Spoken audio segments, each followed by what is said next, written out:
MODO Morsels. Nope, sorry, I'm not getting it. Oh, for goodness sake. I guess these must be MODO dorsals. In this morsel, I'm going to take another quick look at Falloffs and Deformers. Have you ever, like me, wondered what this Deform Meshes channel is doing in all Falloffs? What will it connect to? Well, it says Deform Meshes, so maybe it connects to a mesh. I'm looking for a sign, the sign of the green line. Yes, it will connect to a mesh, but, well, okay, that's a bit disappointing. Nothing seems to have happened. Looking at the linear Falloff, there's not a lot of things that we can fiddle around with, so maybe we can change the transformation of the Falloff. Of course, I've done this before, so I know what's going to happen. Indeed, as we transform the linear Falloff, the Falloff is applied to the transformation, and that transformation applied to the mesh, so that we get a shear effect. And this will work with any kind of Falloff. So we could, for example, use a texture Falloff, connecting the mesh and the texture, and then use the transformation on the texture Falloff to apply the deformation.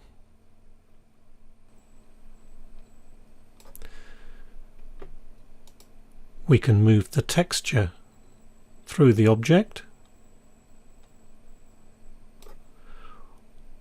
or we can move the object through the texture. If we want them to be synchronized, then we can parent the texture locator to the object, and then moving the object preserves the deformations. We can still move the texture through the object, so we've got the best of both worlds.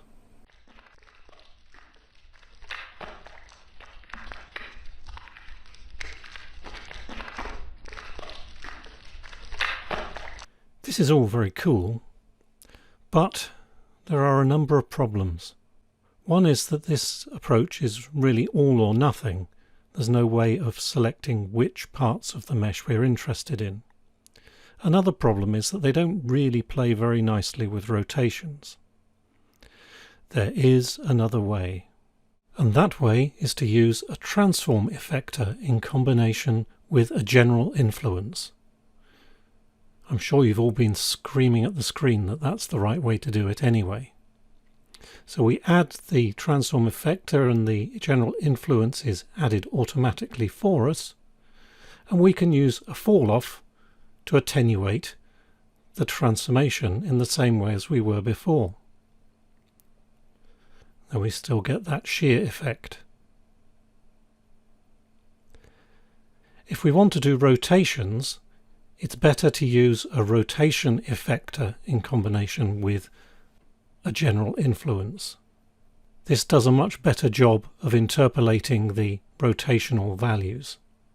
It's a little bit peculiar because it doesn't look as though the rotation effector is actually connected to the general influence, but if you click on the effector input to the general influence, you'll see that it actually is connected.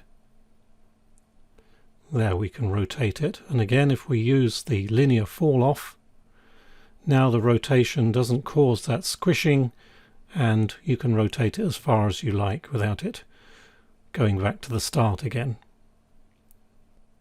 This will work with any Falloff again, so we can connect our texture Falloff and do our old trick of deforming the object using the texture.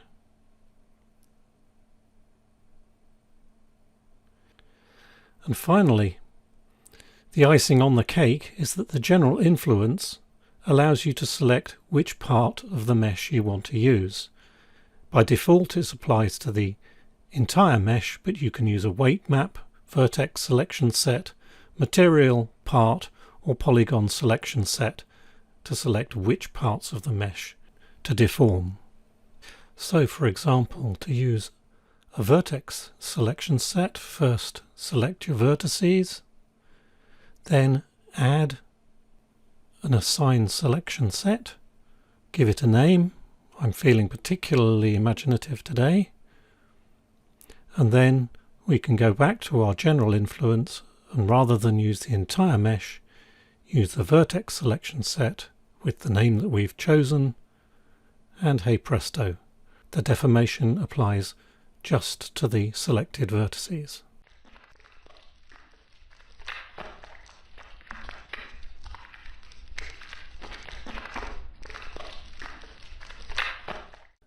Dorsal.